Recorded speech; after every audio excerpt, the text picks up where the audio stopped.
Bagaimana pakar ekspresi melihat sikap dari Verdi Sambo dan istrinya Putri Chandrawati saat mendengar pembacaan dakwaan pembunuhan berencana dan bagaimana jika dibandingkan dengan ekspresi Eliezer? Hari ini kita tanyakan pada pakar mikro ekspresi Handoko Gani. Selamat malam Bung Handoko. Selamat malam, Mbak. Saya Ya, mulai dulu dari Sambo. Saat sidang seperti diputarkan beberapa kali sejak awal sidang mencoret-coret, menghela nafas, begitu dari mulai ekspresi ini dulu. Apa yang Anda lihat? sebetulnya gerakan tadi tidak beberapa kali secara random, tetapi beberapa kali pada poin-poin tertentu. Yang pertama adalah terkait dengan penjelasan forensik. Bagaimana peluru itu bersarang, keluar, dan seterusnya. Di Ya. situ beliau pertama kali menggaris bawah. Ya, kemudian juga eh, ketika dijelaskan tentang PC yang dirangkul oleh beliau keluar dari kamar. Ya. Juga ada PC yang dikatakan tenang dan sebagainya, sempat pergi keluar, mengganti pakaian, pergi keluar rumah dan sebagainya. Eh, dan terakhir adalah ketika dikatakan padahal beliau ini korban adalah ajudan yang sudah bertahun-tahun. Jadi spesifik apa yang beliau lakukan ini. Dan di antara semua garis bawah yang dilakukan, ada yang sangat-sangat berbeda, yaitu uh, ketika di bagian terakhir, yaitu dikatakan bahwa itu tenang, PC itu tenang, dan sebagainya tadi. Yang juga pada saat itu dilingkari oleh beliau. Kita tidak tahu apa yang beliau lingkari, tetapi gerakan melingkarkan tadi itu menunjukkan penegasan yang penegasan ketidaksetujuan yang sangat ketara. Bahkan sesudah itu kelingking beliau itu keluar. Oke, seperti yang ditampilkan sekarang ini ya, gambarnya ini ya. Kelingking keluar, sedang melingkari sesuatu begitu dan ditekan. Ya, ini kejadiannya habis dilingkari dengan keras, bahkan saat membuka stabilo pun juga kenceng gitu. Jadi menegaskan ketidaksetujuan atau ada rasa marah begitu bisa dikatakan? Sangat ada. Artinya pada saat itu beliau sangat tidak setuju ketika JPU mengatakan bahwa Putri tenang, acuh cuek begitu. Padahal ajudannya ini sudah bertahun-tahun bersama dengan beliau. Oke. Jadi itu seperti menegaskan, Ya. JPU mungkin menegaskan tidak ada emosi yang signifikan gitu ya terhadap Putri. Itulah yang ditentang oleh Sambo. S. Nah, kalau saat dia melihat ke arah jaksa penuntut umum, apakah ekspresi marah juga terlihat? Ya, ada beberapa momen ketika beliau menengok. Salah satunya memang ketika melingkari ini, dan satu lagi adalah ketika ada penggunaan kata-kata yang menurut saya pribadi itu adalah kata-kata yang menghina. Ya, misalnya sebagai petinggi Polri kok begini, kok begitu. Harusnya berjiwa kesatria begitu ya? Ya, Poin itu ya, dia sebagai nengok. petinggi Polri. Ya, itu menunjukkan kemarahan terhadap kata itu. Termasuk salah satunya yang ketara juga ketika penggunaan kata litik. Ya, itu beliau nengok. Jadi spesifik ya. Ya. Nengok yang dimaksudnya ke kanan loh ya. Karena saya juga belum tahu nih antara kiri dan kanan nih, kiri siapa, kanan siapa nih. Kalau arah tangan kiri Sambo itu adalah jaksa penuntut umum, tapi kalau arah tangan kanan Sambo itu adalah pengacara atau kuasa hukum. Oke. Ya. Berarti ya lebih banyak ke arah kanan sebetulnya. Untuk ya, seperti meminta konsultasi atau arahan dari kuasa hukum.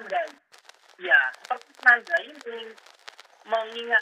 menandai atau meminta acaranya mungkin melakukan praktekan dengan kata-kata tadi, dengan liciknya begini, merencanakan dan begitu, kemudian juga dikatakan ibunya seperti dalam tanda kutip perasaan yang cuek, acuh, sangat tenang. Nah, itu yang diminta melakukan pengecekan. Sebelum kita ke Putri, saya mau tanya dulu, saat peristiwa di Magelang, Sambo itu terlihat entah seperti menangis atau apa, karena memegang seperti ini, Bung Handoko, memegang hidungnya sambil menunduk. Nah, bisakah dikatakan itu juga salah satu ekspresi kemarahan saat dibacakan eksepsi Sambo waktu itu oleh pengacara runtutan peristiwa di Magelang saat yang diduga menurut versi mereka ada kekerasan seksual? Oh, bagian itu saya kurang pasti ya. Tapi yang kalau tadi yang saya lihat, gerakan beliau melakukan hal tersebut adalah ketika pembacaan kalimat JPU bahwa FS masuk ke kamarnya PC, merangkul PC, kemudian keluar dari kamarnya, keluar dari rumah gitu ya. Nah, di situ catatan saya yang menarik adalah menurut saya bagian itu menarik untuk dieksplorasi lebih lanjut. Karena disitulah nanti akan memperjelas bagaimana nih kondisi psikologis dari Putri. Dan apakah pada saat itu Putri sudah tahu bahwa ajudannya ini sudah meninggal? Oke. Ya kan? Nah, perasaannya gimana? Disitulah akan menunjukkan apakah si Putrinya senang, Atau biasa saja begitu ya? Tapi, ya, sudah terbalas, atau dia sedih, atau apa ini?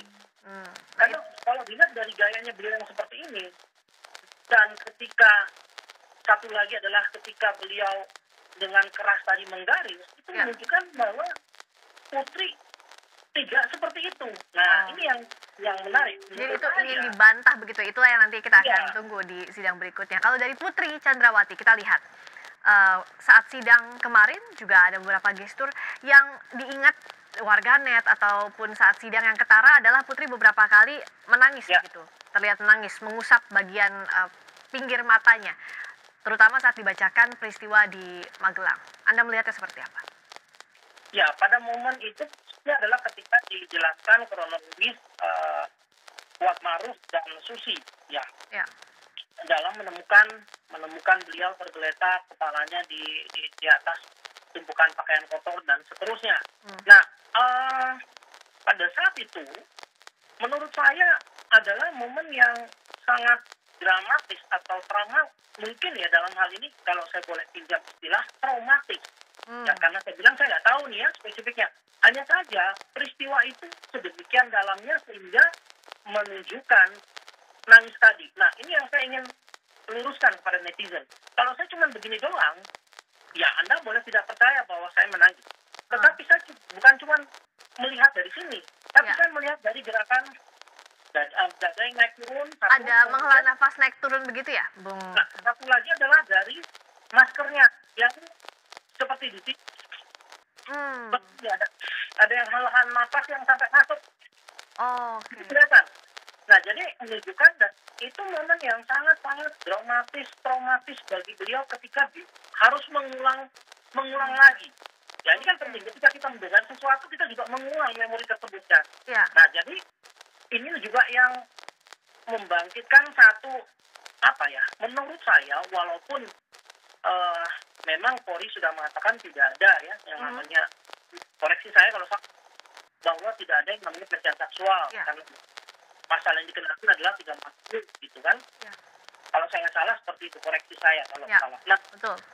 Tapi menurut saya kalau melihat apa yang terjadi di sini, menurut saya alangkah baiknya kalau kita memperdalam. Artinya memperdalam soal kronologi di sana, bagaimana kejadian sebenarnya dalam pembuktian persidangan begitu. Iya, karena dari situlah nanti akan memperjelas apakah betul seorang Bang Sambo ini adalah seorang yang meletup-letup gitu ya, ingin membalaskan sakit hati dari istrinya atau membela kehormatan keluarganya, versus apakah memang ada agenda lain yang kita tidak tahu motifnya apa, tiba-tiba menembak orang.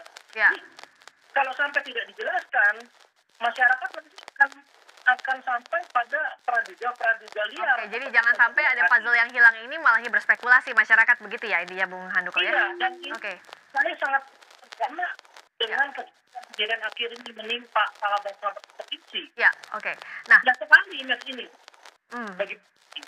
Jadi, baiknya kalau ini dieksplor lagi gitu. Harus dieksplor lagi di pembuktian, nanti kita lihat. Kalau berikutnya Eliezer, dibandingkan dengan Eliezer hari ini yang lebih banyak tertunduk, lalu juga mengepalkan tangan begitu.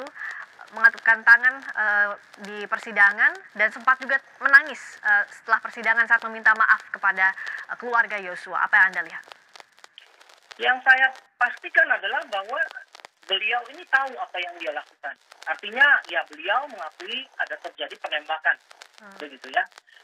Yang reaksi ini dan itu yang tadi ditunjukkan memang adalah upaya untuk membela diri. Menurut saya itu satu paket ya. Artinya membela diri menyatakan bahwa saya ini nggak bisa menolak perintah dari seorang jenderal. Nah, perkara apakah benar tidak bisa menolak itu yang nanti akan dibuktikan oleh pengadilan, bukan saya. Ya. Ya betul, tentu itu nanti hakim. Tapi inti dari perbandingannya adalah apakah bisa dikatakan kalau Sambo dan Putri itu masih ada ekspresi perlawanan atas dakwaan jaksa, sementara Eliezer lebih pasrah menerima apa yang di sidang dibacakan oleh jaksa dakwaan begitu. Saya jelaskan satu. Kalau Putri itu jelas dia tidak tahu tentang penembakan. Jadi kalaupun ada penyangkalan lebih ke arah saya ini korban menurut dia, menurut beliau. Kenapa kok diginiin? Sedangkan kalau Bang Sambo ini, nah ini yang saya menggarisbawahi. Ya. Penolakan beliau mulai dari mata ke arah DPU atau mata menatap ke arah pengacara, memberikan kode kelingking, garis-garis dan sebagainya tadi, itu hanya di antara semua garisan-garisan tindakan tadi, hanya satu yang menunjukkan penolakan, yaitu ketika di bagian mulai dari bagian beliau merangkul PC, kemudian bagaimana kondisi psikologis Putri saat itu begitu ya? Dikatakan tenang dan sebagainya. Tapi ketika JPU menjabarkan kronologis luka dan luka, saya tidak melihat penolakan. Artinya begini. Nah, ini yang harus didalami nanti. Yang menarik nih. Ya, oke, baik. Apakah artinya beliau sepakat? Oke. Sepakat atau tidak? Beliau sudah terbiasa mendengarkan jabaran itu. Oke, baik. Bisa ini dua sisi inilah yang nantinya menarik untuk disimak dan didalami di sidang yang masih panjang ini soal pembunuhan Brigadir Yosua Huta Barat. Terima kasih Bung Handoko Gani, pakar mikro ekspresi, telah mengulas secara menarik ekspresi masing-masing terdakwa di persidangan.